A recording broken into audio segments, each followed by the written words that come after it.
I don't ever slow up, no I don't take shit. I got no love for the fakeness. If you wanna play tough and wanna hate this, I'll always show up.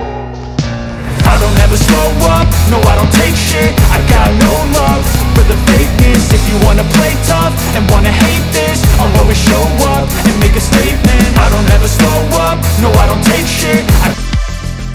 Chiranjeevi ప్రస్తుతం విశ్వంభరతో బిజీగా ఉన్నారు. దీని తర్వాత Anil Ravipudi line లో script తో సిద్ధంగా ఉన్నారు.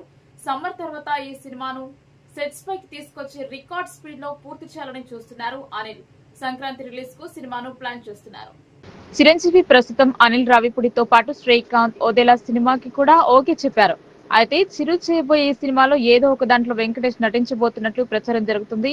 ఈ ఇద్దరి కాంబోలో మల్టీ స్టార్ పక్కా అనే వార్తలు బాగా వైరల్ అవుతున్నాయి. పైగా చిరు కూడా వెంకితో నటించాలని ఉందంటూ గతంలోనే చెప్పారు.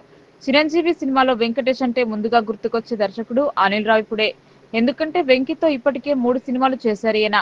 పైగా చిరు నెక్స్ట్ చేయబోయే సినిమా ఈయనతోనే. అంటే ఈ కాంబో కనిపించబోయేది అనిల్ రావిపూడి సినిమాలోనే అంటున్నారు. పైగా మల్టీ స్టార్స్ కు వెంకీ ఎప్పుడు ఓపెన్ గానే ఉంటారు. మహేష్, పవన్ కళ్యాణ్ లాంటి స్టార్ హీరోలతో పాటు రామ్, నాగ చైతన్య లాంటి ఈ జనరేషన్ హీరోలతోనూ స్క్రీన్ షేర్ చేసుకున్నారు. కథ నచ్చితే ఎవరితో అయినా నటించడానికి రెడీ అంటున్నారు. ఈ క్రమంలోనే చిరుతో ఓ సినిమా చేయబోతున్నట్లు వార్తలు వినిపిస్తున్నాయి. ఈ కాంబినేషన్ కలిస్తే చూడడానికి 2 కళ్ళు సరిపోవేమో అని సినీ వర్గాలు